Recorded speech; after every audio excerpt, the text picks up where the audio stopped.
Hi everyone, आज की video में हम लोग बात करने वाले हैं कि अगर आपके पास केवल 30 डेज रह गए हैं अपनी आईपीएम की प्रिपरेशन के लिए तो आपको कौन से टॉपिक्स पर ध्यान देना है, कैसे आप प्रिपेयर कर सकते हैं अपने 30 डेज में, मैं उसके बारे में भी आपको बताऊंगा।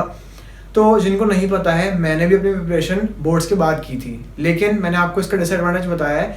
इसका सबसे बड़ा डिसएडवांटेज ये है कि आपको बहुत ज़्यादा मेहनत करनी पड़ेगी। ठीक है, जो लोग मेरे साथ यहाँ पे जुड़े हुए हैं क्लास 11th के, क्लास 12th के, उनके पास एक बहुत अच्छा चांस है अभी भी, बिकॉज दे हैव 1 ईयर और 2 year to clear their IPMAT exam. But मेरे पास ऐसे बहुत सारे सब्सक्राइबर्स भी हैं जो कि इस साल क्लास 12th में ऑलरेडी हैं, उनका बोर्ड आने वाला है 1 महीने में, and after that in less than 1 month they have their entrance exam starting. 1 महीने के बाद उनका आईपीएम इंदौर का एग्जाम है, एंड आईआईएम रोहतक एंड जिपमैट का एग्जाम तो और भी जल्दी है, केवल 10 दिन के बाद ही, after their boards are ending. तो अब वो लोग क्या करेंगे जिनको बाद में पता लगा आईपीएम के बारे में या उन्होंने पहले प्रिपेयर नहीं किया था, तो आज की वीडियो उनके लिए है। बट बाकी लोग भी देख सकते हैं ताकि उन्हें समझ में आ जाए कि क्यों मैं कहता हूँ कि 1 ईयर की प्रिपरेशन इसमें मस्ट है। बट एनी हाउ, जैसा कि हमें पता ही है कि जब जागो तभी सवेरा, मैं पहले भी एक वीडियो में बोल चुका हूँ, तो अब रोने का कोई फायदा नहीं है, लेकिन हमें बस ये देखना है कि कैसे हमें प्रिपेयर करना है। मैं भी इस चीज़ से जा चुका हूँ एंड मुझे पता है कि ये थोड़ा आपके लिए एक डॉन्टिंग टास्क और एक डिफिकल्ट टास्क हो सकता है, बट मैं पूरी कोशिश करूंगा कि मैं आपकी हेल्प कर पाऊँ। सो देखो यार, आपके पास केवल 30 डेज हैं अभी, एंड 30 डेज के अंदर ऐसा नहीं है कि कुछ नहीं हो सकता। 30 डेज एक बहुत लंबा टाइम पीरियड होता है। I know, I am Rohtak and JIPMAT के लिए आपके पास केवल 9 से 10 दिन है, तो उसके अंदर आप फुल प्रिपरेशन पे नहीं जा पाएंगे। लेकिन मेरा आपके लिए एक मैसेज यही है कि आप प्रिपरेशन अपनी नॉर्मली स्टार्ट करें। रोहतक एंड जिपमैट तक जितना आपका हो जाए उतना पेपर देके आ जाइए, क्योंकि अब और कोई ऑप्शन है नहीं आपके पास। इंदौर के लिए आपके पास फिर भी 1 महीना है, तो मैं उस वजह से आपको बताऊंगा कि अगर आप 30 डेज का एक प्लान बनाते हैं तो कैसे करेंगे। सबसे पहले जो सबसे इंपॉर्टेंट चीज़ होती है वो होती है क्वांट। मैं आपको तीनों के बारे में बताने वाला हूँ, quant, reasoning and verbal ability, क्योंकि ऐसा होता है कि सबका जो पैटर्न है वो अलग अलग होता है। मैंने आपको एक वीडियो में इससे पहले वाली में बताया हुआ है कि हर एग्जाम की डेट क्या है एंड उसका पैटर्न क्या है। तो अब आप कहेंगे कि यार इंदौर में तो रीजनिंग नहीं आ रही, तो मैं आप वो क्यों पढ़ूं? तो अगर आप सिर्फ इंदौर दे रहे हैं तो फिर मत पढ़ना रीजनिंग। लेकिन रीजनिंग भी आपकी हर एग्जाम में आती है, रोहतक हो गया, जिपमैट हो गया, इसलिए मैं उसके बारे में भी आपको बताऊंगा। तो जैसे कि मैंने आपको कहा कि आपके पास केवल 30 डेज हैं, तो पहले आपको फोकस करना है अपना क्वांट के ऊपर। सबसे मेन फोकस होना चाहिए क्वांट के ऊपर, उसके बाद रीजनिंग एंड लास्ट में वर्बल एबिलिटी। मैं वर्बल एबिलिटी को लास्ट में क्यों बोलता हूँ, मैं उसे निगलेक्ट नहीं करता, लेकिन क्योंकि आपके पास इतना कम टाइम है, तो वर्बल एबिलिटी एक ऐसी चीज़ है जो शायद मुझे लगता है कि आपको कहीं ना कहीं आती होगी। अगर आप नॉर्मली सीबीएसई बोर्ड से हैं, देन आपने reading comprehension, vocabulary, sentence completion, paragraph jumble, analogy ये सब आपको ऑलरेडी आता होगा थोड़ा सा। तो मेरे हिसाब से अगर हम पहले वर्बल एबिलिटी की बात करें तो आपको केवल इडियम्स एंड प्रोवर्ब्स एक ऐसी चीज़ है जो आप अपने पहले पढ़ सकते हैं, क्योंकि इसी में ये पढ़ने वाली चीज़ है, बाकी सब आपको ऑलरेडी चीज़ें आती हैं। एनालॉजी क्या होता है कि अगर doctor is to patient, then आपको ऑप्शन दे देगा मून इज टू सन या टीचर इज टू स्टूडेंट, तो आपको चूज करना होगा कौन सा जो एनालॉजी है वो सही बैठ रही है। वो होते हैं एनालॉजी वाले क्वेश्चंस। तो ये सब sentence completion, grammar, reading comprehension, ये सब आपको ऑलरेडी आता है। तो मेरे हिसाब से आपको वर्बल एबिलिटी लास्ट के लिए छोड़ना चाहिए। इसकी प्रैक्टिस आप कर सकते हैं जब आप अपने मॉक्स कर रहे हैं या फिर आप अपना कोई सैम्पल पेपर कर रहे हैं, उसमें आप इसकी प्रैक्टिस और कर सकते हैं। नाउ डायरेक्टली आते हैं क्वांट के ऊपर। क्वांट के ऊपर मैंने 19 चैप्टर्स लिखे हैं जो कि मेरे हिसाब से इंपॉर्टेंट हैं काफी। बट इन 19 में से जो लास्ट वाले हैं, इंटीग्रेशन, डिटर्मिनेंट्स, वेक्टर्स, ये थोड़े हायर मैथ्स के टॉपिक्स हैं, क्योंकि ये 10th के बाद पढ़ाए जाते हैं। तो जिस भी ऐसे एग्जाम में लिखा है, जैसे रोहतक हो गया या जिपमैट हो गया, जिनके अंदर साफ साफ लिखा हुआ है कि केवल 10th तक की मैथ्स आएगी, उसके अंदर ये सब नहीं पूछा जाता है। आपका आईआईएम इंदौर वो हायर मैथ्स पूछता है, इसलिए उसके अंदर आपको इनको पढ़ने की जरूरत होगी। लेकिन फिर भी मेरा आपके लिए सजेशन ये रहेगा कि अगर आपके पास मैथ्स नहीं थी क्लास 11-12 में, तो आप ये सब मत करना, क्योंकि इंटीग्रेशन, डिफरेंशिएशन ऐसे चैप्टर्स हैं जो कि अपने आप में 1 महीना मांगते हैं, एंड आप 1 महीने में इसको अच्छे से मास्टर नहीं कर पाएंगे, तो बेटर है इसको छोड़ दो, क्योंकि आपका टाइम वेस्ट होगा, आप क्वेश्चन भी कंप्लीट नहीं कर पाओगे एंड आपको कुछ समझ भी नहीं आएगा एंड आपका मोरल डाउन हो जाएगा। सो आप इन 3 को छोड़ सकते हो। मेन होगा ये 16 चैप्टर जो मैंने यहाँ पे लिखे हुए हैं। कौन कौन से हैं आप इनको नोट डाउन कर लेना, ये इंपॉर्टेंट है सारे। Number system, averages, percentage, profit and loss, discount, simple interest, compound interest, ratio proportion, partnership, mixture and allegation, time and work, time speed distance, algebra, PNC यानी कि permutation, combination, probability, set theory, geometry, mensuration and trigonometry, right. And यहाँ पे हो गया integration, differentiation, determinants and vectors. तो ये important chapters हैं जो कि आपको करने हैं, ठीक है। अब इसमें से भी मुझे पता है कि आप लोग ऑब्वियसली मुझसे पूछो कि भैया इसमें से भी इंपॉर्टेंट बताओ और क्या है। देखो यार मैं तो ये सारे चैप्टर करके गया था, इसलिए मैं आपको बोलूंगा ये सारे इंपॉर्टेंट है। फिर भी मुझसे पूछोगे इसमें और इंपॉर्टेंट क्या है भैया, तो मैंने मार्क कर दिया था। नंबर सिस्टम इंपॉर्टेंट है, प्रॉफिट लॉस डिस्काउंट के बहुत क्वेश्चन आते हैं, सिंपल इंटरेस्ट कंपाउंड इंटरेस्ट के बहुत सारे क्वेश्चन आते हैं, रेशियो प्रपोर्शन पार्टनरशिप के बहुत सारे क्वेश्चन आते हैं, mixture allegation, time and work, time speed distance, ये कुछ है जिनमें मैंने गोला मार रखा है, ये बहुत इंपॉर्टेंट है, तो इनको अच्छे से करके जाना। अब बात आती है आपको करना कैसे है। तो मेरी कोशिश रहेगी कि मैं इन हर चैप्टर के ऊपर जो मेरे को ऐसा लगता है कि जो इंपॉर्टेंट क्वेश्चंस हैं या जो टिप्स हैं वो मैं आपको दे पाऊँ, कुछ ट्रिक्स हो जो मैं आपको बता पाऊँ, तो मैं अगली वीडियोस में आपको बता दूंगा।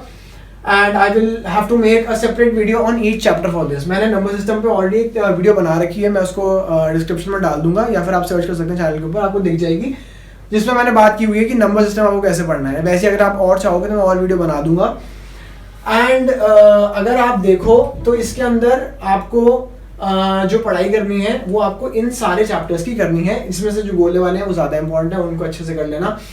एंड अब जो फाइनल क्वेश्चन है कि पढ़ाई कैसे करनी है, तो देखो यार मैंने अपने टाइम पे क्या किया था, मैंने अलग अलग यूट्यूब वीडियोस देखी थी। एंड मेरे हिसाब से क्या होता है कि आपको अपने चैप्टर पे फोकस करना है, उसके नॉलेज पे फोकस करना है। वो मैटर नहीं करता कि आप नॉलेज कहाँ से ले रहे हैं, कि वो आईपीएम की कोई वीडियो है यूट्यूब पे, या फिर बैंक पीओ की वीडियो है, या फिर यूपीएससी की वीडियो, या फिर कैट की वीडियो है।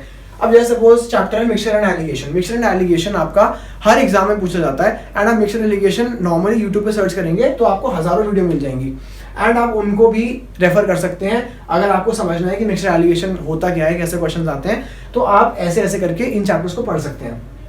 अब 30 डेज के लिए मेरा प्लान जो आपको मैं सजेस्ट करना चाहूँगा वो ये रहेगा कि आप हर दिन अगर एक चैप्टर भी उठाओगे एंड बस सोचोगे कि आज मुझे बस ये चैप्टर कंप्लीट करना है किसी भी तरह, देन आपको बहुत इजीली ये सब हो जाएगा। एंड आपको करना क्या है, बस यूट्यूब से वीडियोस देखनी है, कंसेप्ट समझने हैं, कुछ क्वेश्चन प्रैक्टिस करने हैं, एंड जो इंपॉर्टेंट चीज़ें लेके लगे आपको उनको एक जगह नोट डाउन कर लेना है। बस इतना ही करना है आपको, इतना ही आप कर सकते हैं 30 डेज में। तो हर दिन एक चैप्टर उठाओगे तो यहाँ पे 16 चैप्टर मैंने आपको बताए हैं। 16 या 15 डेज में आपका सिलेबस क्वांट का एक बार टच आउट हो जाएगा। साथ में आपको क्या करना है, एक चैप्टर नंबर सिस्टम का उठाना है, साथ में आपको एक चैप्टर रीजनिंग का भी उठाना है हर डे। एंड उसके मैंने 12 चैप्टर्स लिखे हैं यहाँ पे, जिसमें 12 इंपॉर्टेंट नहीं है, इंपॉर्टेंट वाले मैंने यहाँ पे मार्क कर लिए हैं। सारे चैप्टर्स हैं यहाँ पे, Venn diagram, arrangement and grouping, syllogism, coding decoding, series, blood relation, visual reasoning, calendar, puzzles, statement assumption, critical reasoning and odd one out. अगर आप एक चैप्टर इसका और एक चैप्टर इसका हर डे उठाते हैं, देन मैक्सिमम 12 से 15 दिन में आपका जो सिलेबस है वो एक बार टचअप हो जाएगा। एंड इस तरीके से आपको एक कॉन्फिडेंस आ जाएगा। मैं ये नहीं कह रहा हूँ कि आप 15 दिन में या 30 दिन में बहुत एकदम हर चीज़ के मास्टर हो जाएंगे, लेकिन अभी जो आपको लग रहा है कि मैं बिल्कुल ब्लैंक हूँ या मैं कहीं भी स्टैंड नहीं करता हूँ, एटलीस्ट 15 डेज बाद आपको कुछ समझ में आने लग जाएगा। सो उन 15 डेज के बाद आपको क्या करना है, साथ में ये भी कर लेना, इडियम्स एंड प्रोवर्ब्स याद कर लेना थोड़े से गूगल से पढ़ के, जो भी आपको इंपॉर्टेंट लगे उनको एक जगह लिख लेना। उन 15 डेज के बाद आपको क्या करना है, उन 15 डेज के बाद अगर आपके पास और टाइम बच रहा है 10 दिन 12 दिन, देन आपको एक बार फाइनल रिविजन देना है अपना जो भी आपने पढ़ा है, ताकि आपने जो पढ़ा है उसको आप भूले ना। नेक्स्ट आपको क्या करना है, नेक्स्ट आपको कोई मॉक्स या सैम्पल पेपर करने हैं। अगर आप चाहे तो मॉक्स ले सकते हैं, ऑनलाइन मिल जाते हैं आपको, नहीं तो आप कोई भी स्टेशनरी में जाइए एंड उनको बोलिए कि सैम्पल पेपर की बुक दे दो जिसमें पास्ट ईयर पेपर हो, या फिर कुछ जो अपने आप लोगों ने बनाए होते हैं सैम्पल पेपर, वो वाले भी आप कर सकते हैं, जिससे कि आपको टाइप ऑफ क्वेश्चन और समझ में आने लग जाएंगे। एंड आपको मॉक्स के आपके कितने मार्क्स आ रहे हैं उसकी टेंशन नहीं लेनी है। मैं कभी इस चीज़ की टेंशन नहीं लेता था, क्योंकि आपको अपना मेन पेपर पे फोकस करना है, उसमें क्या मार्क्स आते हैं वो आपका मैटर करता है। मॉक्स में कितने आ रहे हैं ज़्यादा आपको मैटर नहीं करता। मॉक्स में आप कोशिश करिए कि आप एक एनवायरनमेंट क्रिएट करें अपना एग्जाम वाला, जिसमें आप टाइम के हिसाब से अपना हर क्वेश्चन अटेम्प्ट करें। जो क्वेश्चन नहीं आए डरने की जरूरत नहीं है, उस पर गोला मारना, मैं भी ऐसे ही करता था, उनको मार्क कर लेना, बाद में आके दोबारा समझना उनको, उनके आंसर्स पढ़ना, उनको कैसे किया है समझना, तब आपको और क्लियरली समझ में आएगा। अब ये तो मैंने आपको इंपॉर्टेंट चैप्टर्स बता दिए हैं, 30 डे का आपका प्लान बता दिया है।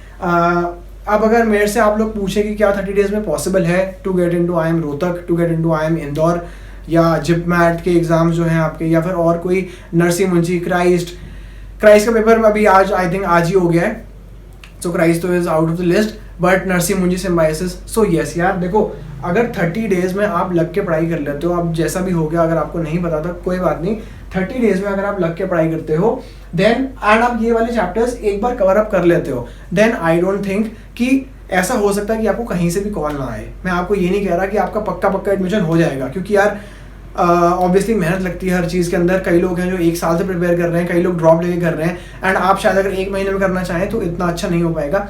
लेकिन ऑब्वियसली आप एक कंपटीशन तो दे पाएंगे दूसरों को, एंड आपको एक रिग्रेट नहीं रहेगी यार कि मैंने कुछ किया नहीं।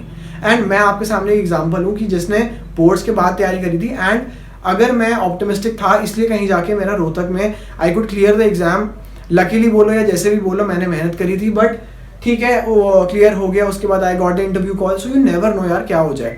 तो आपको अपना बेस्ट देना है। आपको जैसे ही अपने बोर्ड्स खत्म हो, अपना 1 दिन का रेस्ट लो, देन अपने काम पे लग जाओ। एंड ये वाले जो चैप्टर्स हैं इनको नोट डाउन कर लो, मजे में पढ़ो यार। 30 दिन भी अपनी ऐसी छुट्टियाँ सोचो कि आपकी छुट्टियाँ चल रही हैं, आराम से सुबह आराम से उठो, मतलब आराम से नहीं, मतलब थोड़ा जल्दी उठो। जो भी वीडियोस हैं यूट्यूब पे वीडियोस देखो, अलग अलग चीज़ें देखो, अलग अलग जगह से पढ़ने की कोशिश करो। कोई आपने कोर्स लिया हुआ है तो ठीक है, आप उस कोर्स के हिसाब से पढ़ सकते हो, उनके जो रिकॉर्डेड लेक्चर्स हैं उनसे पढ़ सकते हो। लेकिन एट दी एंड पढ़ाई आपको ही करनी है। मैंने आपको इंपॉर्टेंट चीज़ें बता दी हैं, जिसमें मैंने गोल लगाए हैं, वो सबसे इंपॉर्टेंट चीज़ें हैं, उनको बिल्कुल मत भूलना। And in the upcoming videos I will try कि मैं हर चैप्टर के ऊपर भी आपको कुछ ना कुछ टिप्स दे पाऊँ। मैंने ये बोर्ड अब सेटअप कर दिया है यहाँ पे फाइनली, क्योंकि मेरे को वैसे बताने में आपको बहुत दिक्कत होती थी। So and if you like the video, आपको कुछ समझ में आया, देन प्लीज़ लाइक करना, शेयर करना अपने फ्रेंड्स के साथ। And if you want to support me in my journey, and आप चाहते हो कि मैं और आपके लिए ऐसा कंटेंट बनाता रहूँ, देन प्लीज़ सब्सक्राइब करना, because that motivates me a lot. And that's it for today's video, and I will see you in the next video. Thank you and all the best.